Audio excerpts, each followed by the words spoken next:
Bismillahirrahmanirrahim.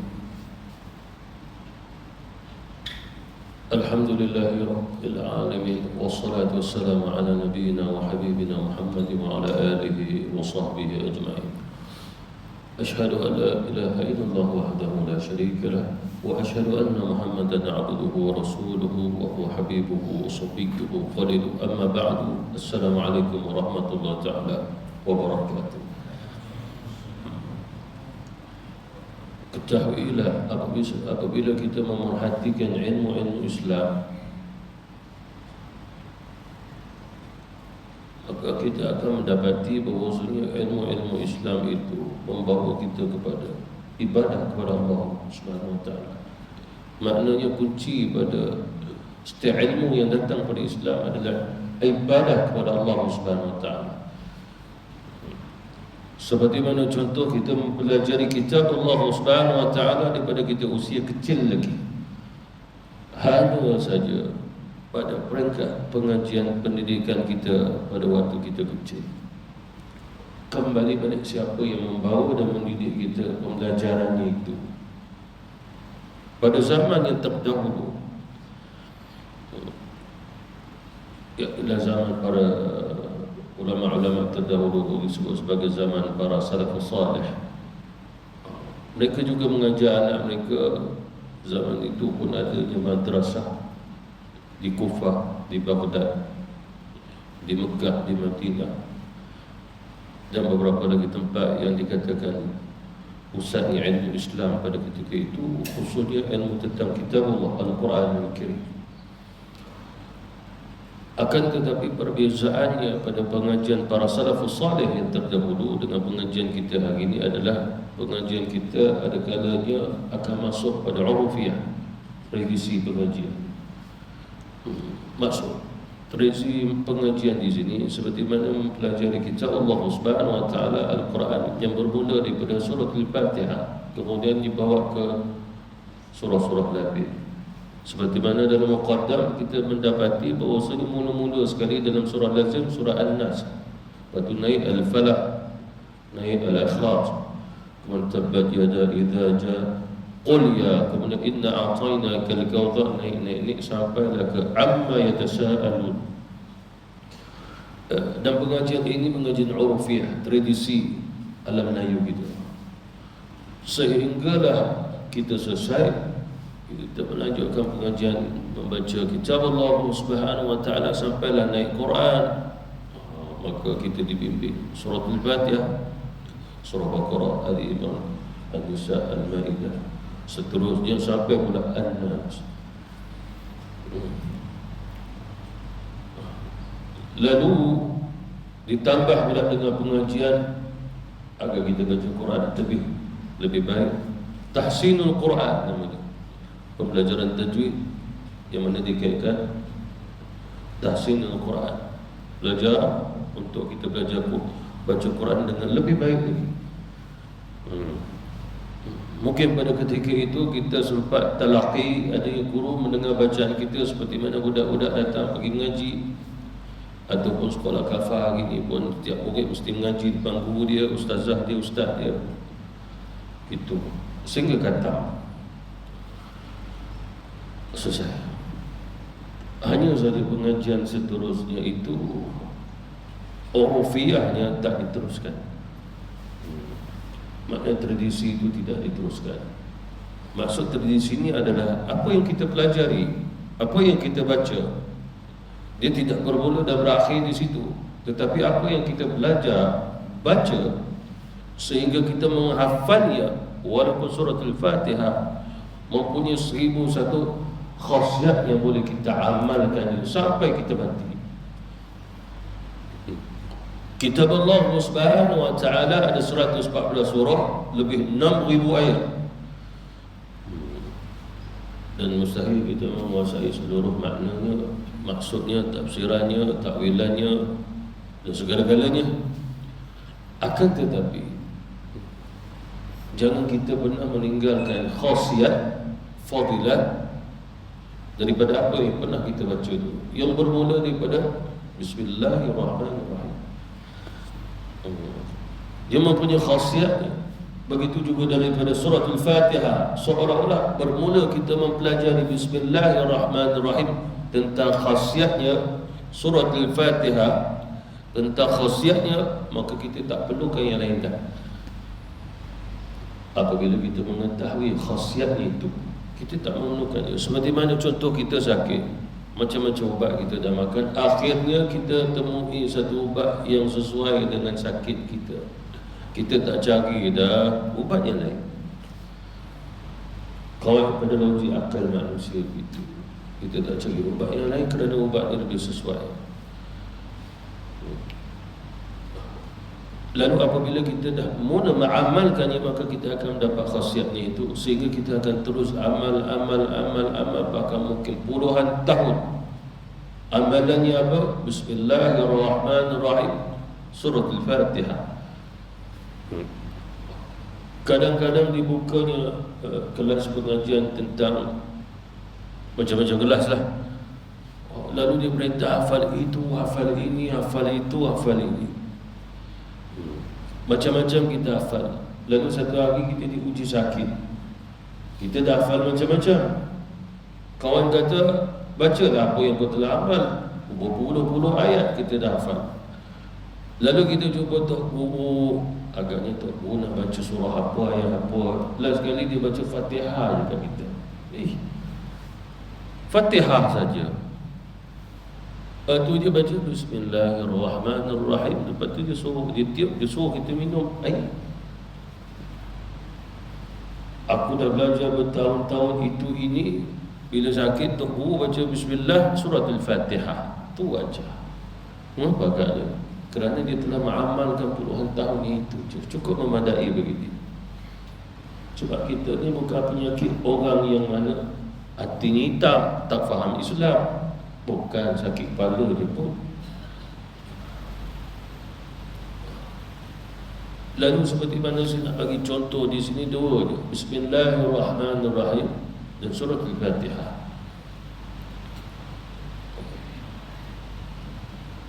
Dan apa yang diturunkan oleh Allah Subhanahu wa taala mempunyai khasiat yang sungguh-sungguh agung, kembali balik dengan ayat dan surah tersebut. Seperti mana surah Al-Fatihah bermula Bismillahirrahmanirrahim, dan Nabi kata suratul azim, surah yang paling agung. Surah yang agung, kata Rasulullah sallallahu alaihi wasallam, Nabi namakan Ummul Kitab, Ummul Quran. Induk bagi seluruh surah dan ayat Quran, surah Al-Fatihah.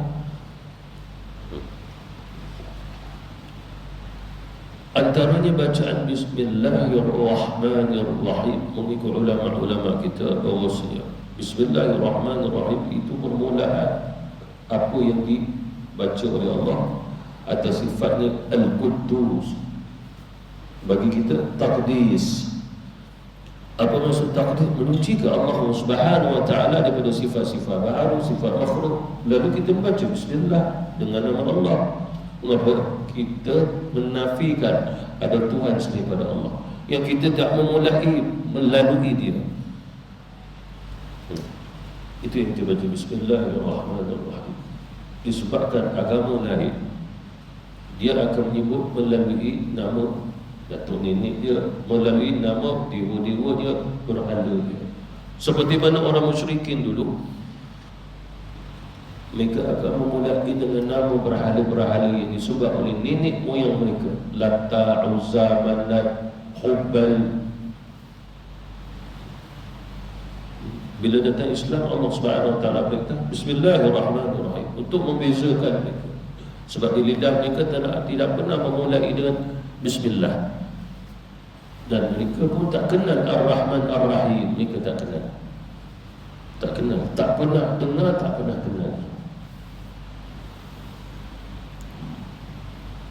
Dan Bismillahirrahmanirrahim ini juga adalah menunjukkan pada khazanah pembendaharaan, yang mana permulaan petunjuk Allah Subhanahu wa taala pada pintu hidayah adalah Bismillah. Permulaan pintu hidayah Bismillah. Bila orang telah mendapat hidayah, apa yang dia sebagai orang yang telah mendapat hidayah, dia akan memulai Bismillah. untuk membezakan dirinya dengan orang-orang yang tidak ada iman. Betul, oleh kerana itulah perbezaan orang Islam dengan orang bukan Islam adalah orang Islam menyebut nama Allah, tidak menyebut dengan nama Ba'ala di kalangan orang-orang kafir. Perbezaannya di situ. Dan lebih-lebih lagi hikmahnya Allah Subhanahu wa taala turunkan Bismillahirrahmanirrahim kepada kita adalah kita boleh menyebutnya bila-bila masa saja. Selagi mana tidak meniatkan untuk baca surah Al-Fatihah secara sempurna ayat pertama sampai ayat ke-7. Yakni kita membaca Bismillahirrahmanirrahim sebagai bacaan umum. Surah Al-Fatihah mulai ayat pertama Bismillahirrahmanirrahim, itu khusus ayat pertama. Tapi membaca Bismillahirrahmanirrahim ketika nak makan, ketika nak jalan, berpakaian, itu umum. Bahkan kata ulama, wanita yang haid, yang nifas, orang yang berjunub juga boleh membaca Bismillahirrahmanirrahim kerana umum. Yang ditegah, orang yang berhadap besar lalu dia buka Quran mungkin dengan cara dalam telefonnya, lalu dia lihat surah Al-Fatihah, lalu dia Bismillahirrahmanirrahim, maka dia haram kepada tauhid, sebab dia dah tuju hatinya niat membaca surah Al-Fatihah mulai Bismillah, itu haram. Tetapi bacaan secara umum Bismillahirrahmanirrahim silakan, tidak diharamkan pada syarak. Bahkan Rasulullah sallallahu alaihi wasallam pernah bersabda, kullu amrin dhibal la yubda'u fihi bismillah fa huwa aqta'. Satu riwayat yang lain, la yubda'u fihi bismillahirrahmanirrahim fa huwa aqta'. Setiap satu amalan, urusan yang tidak dimulai dengan bismillah ataupun bismillahirrahmanirrahim, maka amalan itu aqta', tak sempurna. Kata ulama, maksud tidak sempurna di sini adalah bermaksud naqis, kurang, tidak ada barakah melainkan sedikit, dan sedikit juga manfaat. Barakah ada tapi tak penuh, manfaat ada tapi tak penuh, fahla ada tapi tak penuh juga. Jadi Allah Subhanahu wa taala memerintahkan kita setiap daripada amal ada niat, selagi mana niat itu adalah untuk ibadah, hanya ditambah dengan bismillah. Seperti mana sebelum kita takbir maka disunatkan untuk baca bismillah. Boleh juga baca bismillahirrahmanirrahim seperti mana juga halnya kita nak makan, kita nak minum, dan semua urusan-urusan yang ada kaitan ibadah kita kepada Allah Subhanahu wa taala. Sehinggalah baginda Rasulullah mengajar para sahabat. Kita lihat pengajian Rasulullah bermula daripada apa yang diwahyukan oleh Allah Subhanahu wa taala agar umat Islam mudah menerimanya, mudah juga mengamalkannya. Seperti mana kata Imam An-Nawawi, diriwayatkan oleh Sayyidina Ali radhiyallahu anhu, Rasulullah sallallahu alaihi wasallam pernah bertanya kepada Sayyidina Ali, "Ya Ali, maukah kalau sekiranya aku ajar padamu kata-kata yang apabila engkau membacanya, tak kala mana engkau berada dalam keadaan susah, sulit, dan dalam keadaan engkau perlu menguruskan sesuatu yang agak berat urusannya, mau tak kalau sekiranya aku ajarkan kalimah tersebut untuk aku baca?" Lalu kata Sayyidina Ali, "Ya Rasulullah, tentu saja ya Rasul, ajarkanlah kalimah itu kepadaku ya Rasul." Lalu Rasulullah SAW bersabda, "Ya Ali, apabila kamu dalam keadaan kesusahan, kesulitan, satu urusan yang membebankan, rasa berat, maka bacalah Bismillahirrahmanirrahim, wala hawla wala quwwata illa billahil aliyyil azim." Lalu apa yang diajar oleh Rasul? Bismillahirrahmanirrahim, wala hawla wala quwwata illa billahil aliyyil azim. Kita lihat bagaimana keadaan dunia hari ini dalam pengurusannya. Apabila dirasai beban yang sangat berat, maka kita lihat bagaimana bergabungnya itu, bergabungnya ini. Kadang meminjam itu, meminjam ini. menebus ini, memajak itu, memajak ini untuk selesaikan masalah. Lalu Rasulullah SAW mengajar pada Sayyidina Ali, Bismillahirrahmanirrahim, wala hawla wala quwwata illa billahil aliyyil azim. Bila umat Islam Allah aminnya, bila mereka bertemu atas jawatan mereka, atas pangkat mereka, atas apa yang belum mereka lakukan, maka mulailah dulu Bismillahirrahmanirrahim, wala hawla wala quwwata illa billahil aliyyil azim. Ataupun bangun di tengah-tengah mereka, mari kita sama-sama baca Bismillahirrahmanirrahim, wala haula wala quwwata illa billahil aliyyil azim. Lalu kita tawakal kepada Allah, kita usaha agar Allah Subhanahu wa taala memudahkan urusan kita. Tetapi memulai pengajian daripada Rasulullah sallallahu alaihi wasallam walaupun bismillahirrahmanirrahim, wala haula wala quwwata illa billahil aliyyil azim.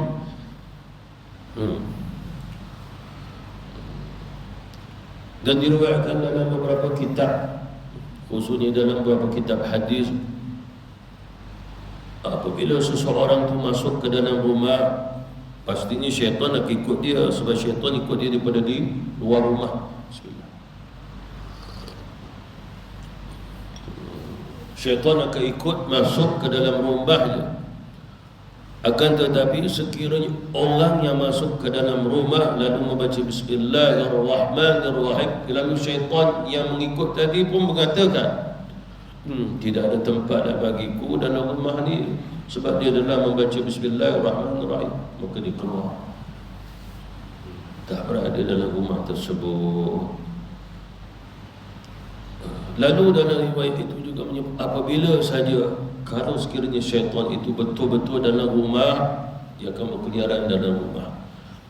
Lalu kata Rasulullah SAW, apabila dihidangkan makanan, lalu seseorang yang nak makan membaca Bismillahirrahmanirrahim, lalu syaitan mengatakan, tidak ada makanan, sisa-sisa makanan dalam rumah yang aku tak boleh makan, tak boleh sentuh. Apa bacaannya? Bismillahirrahmanirrahim. Apabila juga minuman dimulai meminumnya dengan Bismillahirrahmanirrahim, lalu syaitan kata, tak ada tempat dah bagiku nak minum hari ini. Kita pun tak tahu syaitan minum cara bagaimana, wallahu a'lam. Apabila saja seseorang berbaring lalu dengan membaca Bismillah ataupun Bismillahirrahmanirrahim, lalu syaitan kata, tak ada tempat aku nak berbaring lewat tempat ni. Apa bacaannya? Bismillahirrahmanirrahim. Jadi menunjukkan bahawasanya Allah Subhanahu wa taala yang memiliki khasiat tadi, itulah maksud khasiat Bismillahirrahmanirrahim, itu yang dikaitkan pengajian ini telah hilang pada akhir zaman. Sekadar yang betul baca Bismillahirrahmanirrahim ketika itu, ketika ini, tapi banyak lagi khasiat, banyak lagi amal yang perlu kita amalkan melalui Bismillahirrahmanirrahim. Sehingga ulama-ulama kita bagi tahu kepada kita, Bismillahirrahmanirrahim, jangan remeh-remehkannya. Baca, jangan remeh-remehkannya. Sehingga kata ulama-ulama kita bahawasanya barang siapa yang betul bacaan dan niatnya tidak lain untuk agar Allah Subhanahu wa taala mengurniakan padanya khasiat atas Bismillahirrahmanirrahim, pasti Allah memberinya. Hanya sekadar Bismillahirrahmanirrahim. Seperti mana kata ulama-ulama kita, barang siapa yang membacanya Bismillahirrahmanirrahim 21 kali sebelum tidur, maka kata ulama kita, insya-Allah Allah Subhanahu wa taala menjaga dirinya daripada kematian mengejut, dan juga pada waktu malam tersebut dijaga daripada segala bencana, kerosakan dan apa-apa saja. Bahkan pada malam tersebut Allah Subhanahu wa taala akan memberikan amanah padanya dan dijauhkan daripada gangguan syaitan, kecurian, termasuklah kebakaran, gharq, sehingga Allah Subhanahu wa taala memelihara atas semua daripada keburukan-keburukan apabila dia membaca 21 kali. Hanya saja kita tak perlu bertanya mengapa nak baca 21 sekali saja, tak boleh. Bukan kita tak ada jawapan nak menjawabnya, tetapi ini salah satu khasiat yang ulama-ulama terdahulu meriwayatkannya.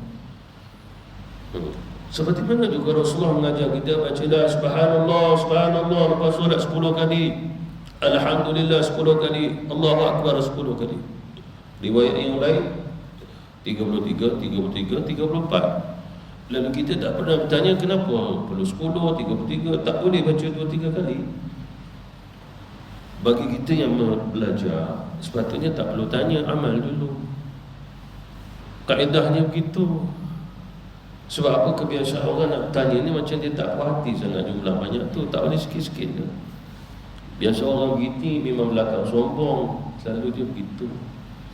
Pada ilmu pengetahuan ni tauqifi ni terus sampai ke Nabi, dari Nabi. Kalau kamu nak tahu juga, kamu sendirilah pergi tanya Nabi, sebab kami pun tak tahu sebenarnya. Kamu tanya Nabi. Tu pasal lah kami tak tanya ulama kami.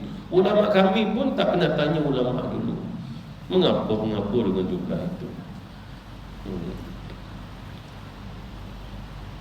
Kata ulama kita lagi, barang siapa yang membaca Bismillahirrahmanirrahim 100 kali pada orang yang sakit ataupun orang yang terkena sihir, ingat itu, baca, InsyaAllah Allah Subhanahu Wa Taala akan hilangkan sakitnya dengan izin Allah. Allah Subhanahu Wa Taala akan lepaskan sihirnya.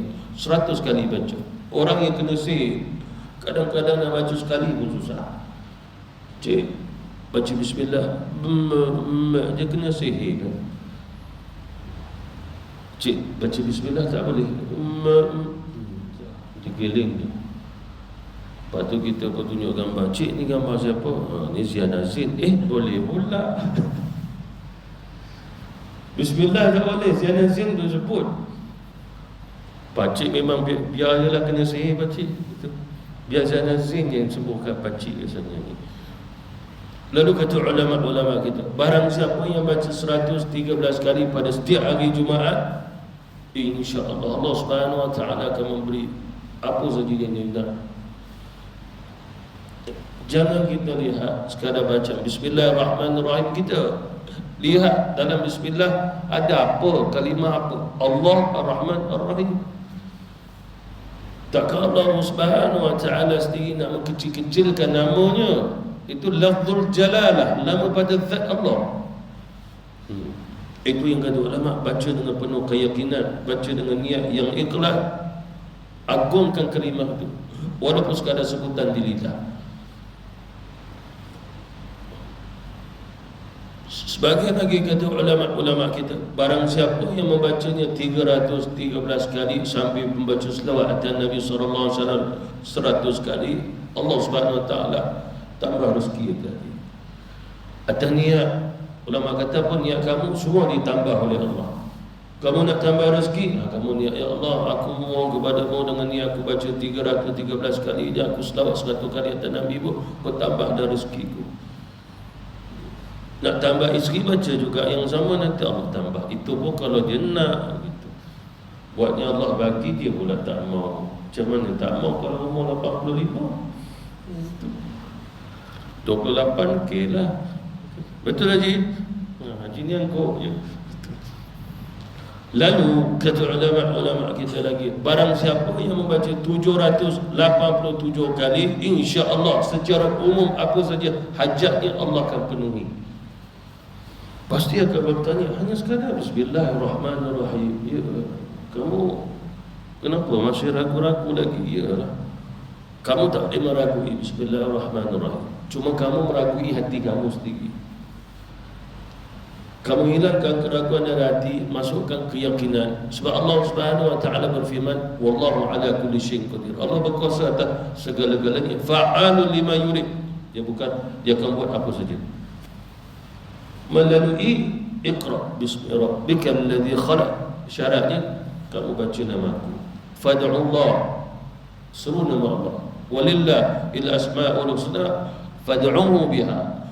Lalu Bismillahirrahmanirrahim, dan termasuk ayat walillah il asmaul husna fad'uhu biha. Kamu mohon minta melalui nama dia. Lalu kata ulama 787 kali. Kalau ditanya mengapa dengan jumlah sebanyak itu, kenapa dengan 787? Kalau 787 ditukar 777, 888 tak boleh.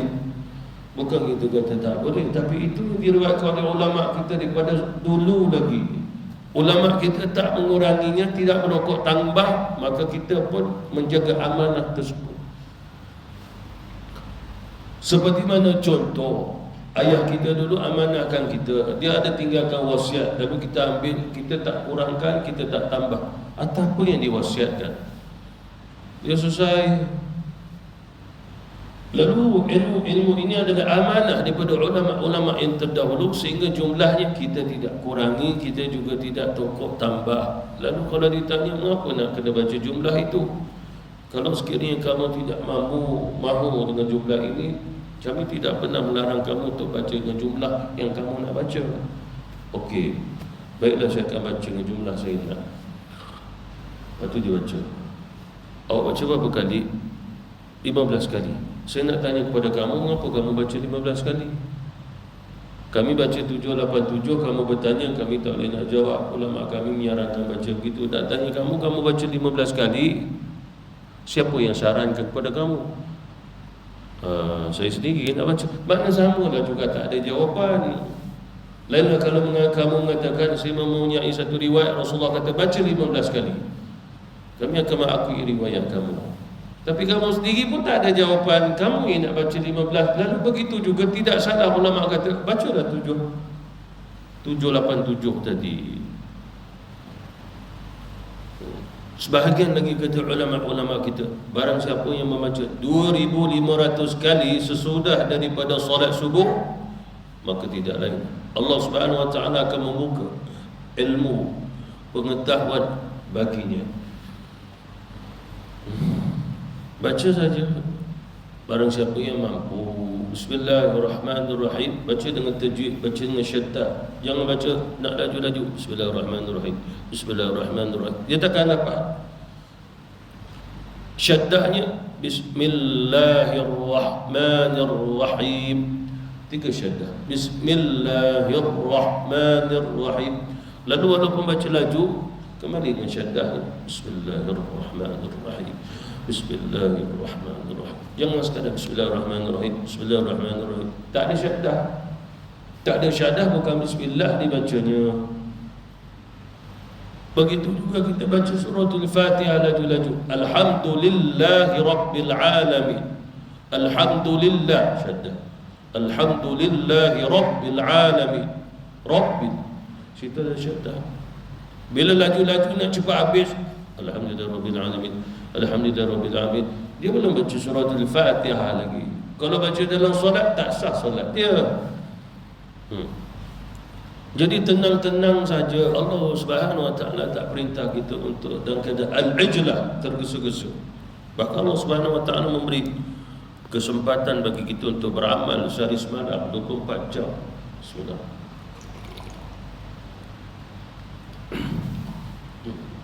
Kata Imam Al-Ghazali, Imam Ghazali kata barang siapa baca Bismillahirrahmanirrahim 12,000 kali, 12,000 kali, habis 1,000 yang pertama, dia solat dulu 2 rakaat. Lepas tu terus baca 1,000 yang kedua, habis 1,000 yang kedua, dia solat lagi 2 rakaat. Habis 1,000 yang tiga, makna menunjukkan 12 kali solat dia. Imam Al-Ghazali kata dia hujatul Islam. Apabila dah selesai pada jumlah 12,000 kali, dia solat pula 2 rakaat lagi. Maknanya solat di sini 12 kali, mana 24 kali, mana 24 rakaat lah, sebab dah 12 kali ikut turutan 1,000 tadi. Lalu kata Imam Al-Ghazali, barang siapa yang mengamalkan demikian, dia mengatakan bahawasanya segala keperluannya akan dipenuhi oleh Allah Subhanahu wa taala. Ini hadiah daripada Allah untuk umat Nabi Muhammad. Ada di antara kita, mungkin ada juga di antara umat Islam, di sana, di sini, wilayah itu, wilayah ini, kadang-kadang tidak adanya makanannya, kelaparan. mungkin berasnya, mungkin gandumnya tak masuk-masuk lagi. Lalu apabila mereka melihat secara kehidupan zahiriyah, lalu mereka menunggu saja telefon bilanya beras nak sampai, kami dah order lama, oh kami tertahan ni ada jabatan untuk macam-macam kita fikir. Pada ini adalah hadiah Allah untuk umat Rasulullah. Cukup di antara mereka buat amal ini, ataupun di antara mereka sama-sama kumpul di masjid, kita ada kesusahan, Allah uji kita. Mari kita baca 12,000 kali Bismillahirrahmanirrahim. Saya akan mimpin sebagai imam lakut, bagi itu saja. Bismillahirrahmanirrahim, Bismillahirrahmanirrahim. Kemudian dah selesai 1000, semua kita solat sunat 2 rakaat, solat hajat sampai dah selesai. Mana tahu Allah Subhanahu wa taala benar-benar memberi pertolongan kepada mereka, bahkan berganda-ganda pertolongan daripada apa yang mereka harapkan. Bukan beras kadarnya 1 lori, gandum 1 lori, mungkin Allah Subhanahu wa taala bagi 1 gudang kat mereka. Dengan keyakinan, dengan amalan Bismillahirrahmanirrahim, Allah berikan kepada umat Nabi Muhammad, umat Rasulullah sallallahu alaihi wasallam, hanya atas diri kita yakin atau tidak untuk mengamalkannya. Itu. Ini amalan Imam Al-Ghazali. Itu pasal kita lihat Imam Al-Ghazali, dia punya rezeki Allah beri min haitsu la yahtasib. Imam Al-Ghazali tak pernah ada buat perniagaan, bisnes kecil besar, tak pernah. Hidupnya apa? Menulis, mengajar, mendidik, dakwah. Manusia, jin, hari-hari datang masuk Islam. Imam Al-Ghazali dalam majlis dia penuh dengan jin. Anak-anak muridnya Imam Ghazali akhirnya banyak jadi ulama daripada kalangan jin. Ahli-ahli fatwa belajar dengan Imam Al-Ghazali. Salah satu karamahnya mereka, Imam Ghazali boleh lihat jin-jin dan ajar mereka ilmu Islam. Itu cerita karamah Imam Al-Ghazali. Baca karamah kita, kadang-kadang kita masuk masjid surau, kita pun tengok jin, Levi's, macam-macam juga, seluar jin gitu. Karamah juga sebab dapat tengok tu. Sampai kadang-kadang tengok denim, oh, jenama denim. Itu cerita Imam Al-Ghazali, dia ajar kita begitu.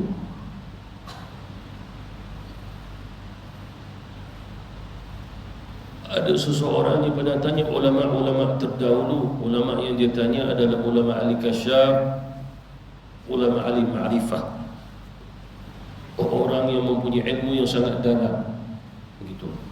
Lalu ditanya, Syekh, aku nak bertanya kepada kamu tentang keistimewaan khasiatnya membaca Bismillahirrahmanirrahim. Beritahu kepada aku apakah khasiatnya. Lalu Syekh itu menyatakan bahawasanya keistimewaan khasiatnya Bismillahirrahmanirrahim tidak boleh dihitung, tidak boleh dikira. Cuma aku wasiatkan kepadamu agar kamu sentiasa berada di atas jalan Allah Subhanahu wa taala. Disebabkan bacaan bismillah ataupun Bismillahirrahmanirrahim adalah kunci bagi segala urusanmu, agar kamu mendapat barakah, kejayaan dan juga khasiatnya itu.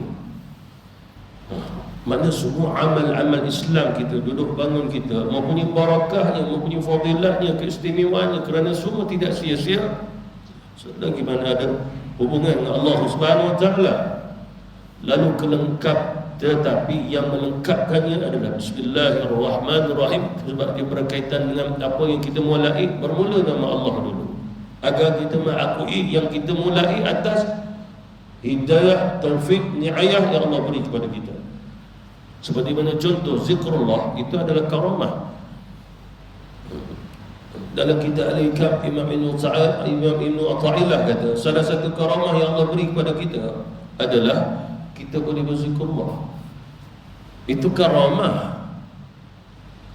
Mengapa agaknya berapa bilion manusia atas dunia ini tak berminat nak sebut nama Allah Subhanahu wa taala. Orang Islam sendiri pun dah banyak lalai untuk menyebut nama Allah Subhanahu wa taala. Mereka lebih suka menyebut nama lain. Kadang-kadang musuh dalam Islam mereka suka membacanya, masuk dalam jiwa ceritanya.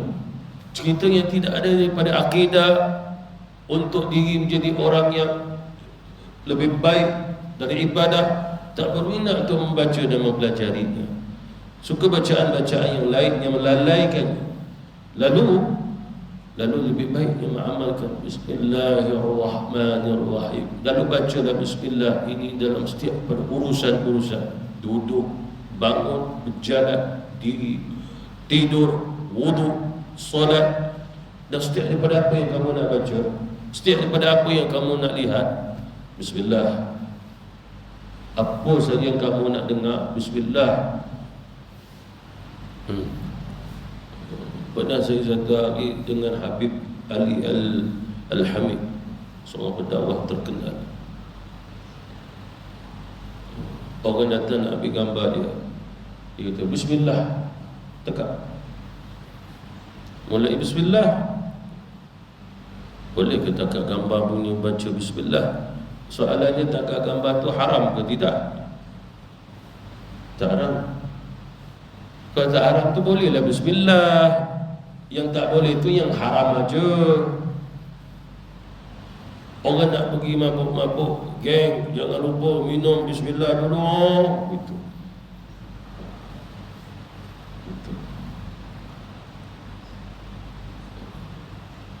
Kawan ku tanya, kenapa nak kena Bismillahnya? Kalau mula Bismillah, kurang mabuk sikit. Kalau kau tak baca tu, mabuk teruk. Gitu. Itu baru diharamkan oleh ulama-ulama kita.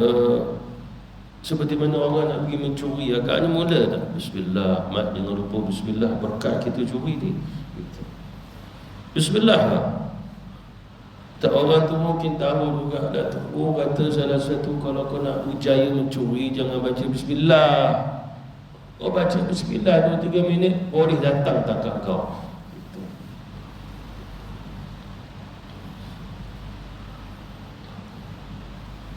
Jadi banyak sangatlah kata ulama-ulama kita, khasiatnya, fadilahnya membaca Bismillahirrahmanirrahim. Sangat banyak kata ulama-ulama kita. Sampai dah tak terhitung kata ulama. Sampai peringkat tak terhitung tentang Bismillahirrahmanirrahim saja. Kemudian dalam asas pengajian kita, setelah mempelajari Bismillahirrahmanirrahim, kita baca pula adalah suratul Fatihah. Semua kita telah menghafalnya. Cuma memperbaiki bacaan agar bacaan kita tepat pada makhraj dan sifat huruf sekadar yang kita mampu. Bismillah. Hanya ulama-ulama kita mengajar kita bahawasanya apabila kita berhajatkan sesuatu, maka bacalah surah Al-Fatihah 7 kali bersama Bismillahirrahmanirrahim setelah daripada solat fardu kata ulama. Maknanya jangan tinggal setelah daripada solat fardu, lepas zikir, lepas doa untuk membaca surah Al-Fatihah walaupun dalam keadaan jalan sekalipun balik. Keluar pada masjid surau, baca 7 kali kata ulama, dan baca dengan memulai Bismillahirrahmanirrahim.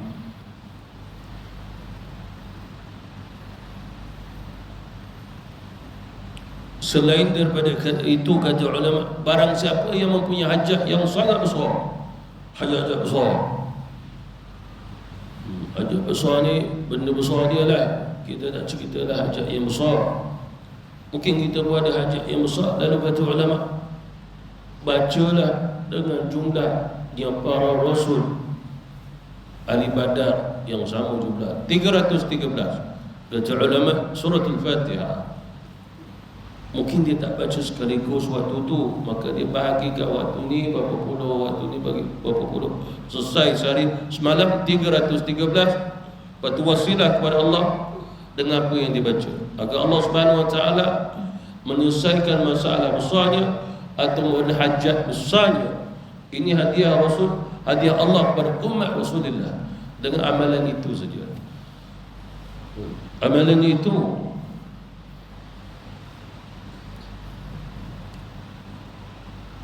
sebagian lagi kata ulama-ulama kita, barang siapa yang Allah Subhanahu Wa Taala nak murahkan rezeki dia, luaskan rezekinya, diberi macam-macam ilmu, hendaklah dibaca waktu setelah daripada solat sunat subuh, sebelum nak solat fardu subuh, antara itu 40 kali kata ulama. Mungkin di masjid surau tak kata sempat tu kita bawa baca 20 dari Qomah. Zaman dulu tak. Zaman dulu tu mereka takhirkan solat subuh sampai nak kecerah. Itu yang Rasulullah SAW bila jadi imam, lepas bagi salam, Nabi duduk dia dengan sahabat, zikir sekejap, matahari naik, zikir lagi, Isra' naik, lepas tu duha. Itu yang disebutkan kami dengan Rasulullah lazimnya akan sama-sama duduk sehingga matahari naik. Kerana apa? Dijawab oleh ulama kita termasuk guru saya juga, bahawa sini kerana Rasulullah mentakhirkan solat subuh, yakni apabila masuk subuh, solat sunat, Nabi tak terus solat fardu, memberi peluang agar para sahabat baca Quran, baca doa, wirid itu, wirid ini. Oleh Rasulullah SAW solat subuh dengan sahabat. Macam hari ini kita tak boleh buat begitu, sebab orang nak hantar anak sekolah. Saya pun nak hantar anak sekolah. Kalau sekiranya 6.45 baru nak solat subuh, orang kata maghrib dah masjid tu. Kalau surau ni 6.40 dah baru nak solat subuh, orang tak maghrib dah surau ni. Semua masing-masing nak cepat, tak ada masalah. Cuma baca bila kalau tak sempat 40, kata ulama baca waktu sahur. Waktu sahur tu bila, kalau lah subuh tu masuk pukul 6, baca dah lebih kurang pukul 5.30, 40 kali kata ulama. Baca. Bahkan dalam satu riwayat kata ulama, barang siapa yang membaca suratul Fatihah 41 kali selama 40 hari, apa saja doanya mustajab. Kalau dia nak kahwin anak raja pun dapat. Itu pun kalau anak raja nak dia tu je. Tentu dia nak anak raja tu putri. Tapi putri tu yang tak mau dia tu yang masalah pula. Kecuali mungkin anak raja gopel, terima gitu.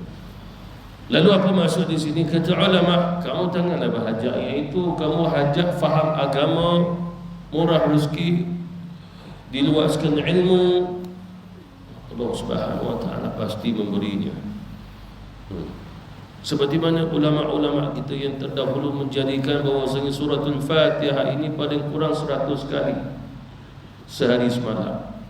Seperti mana kata ulama-ulama kita baca, kerana ini kunci kebahagiaan melalui suratul Fatihah, iaitulah bacalah 30 kali suratul Fatihah setelah solat subuh, 25 kali setelah solat zuhur, 20 kali setelah solat asar, 15 kali setelah solat maghrib, dan 10 kali setelah isyak. Semua 100 sehari semalam. Ini adalah pintunya kebahagiaan.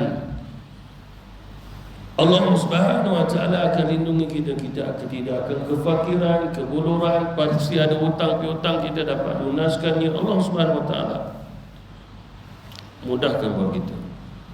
Jadi apa maksud itu sini? Pengajian ini adalah pengajian yang mana yang telah ditinggalkan oleh orang hari ini.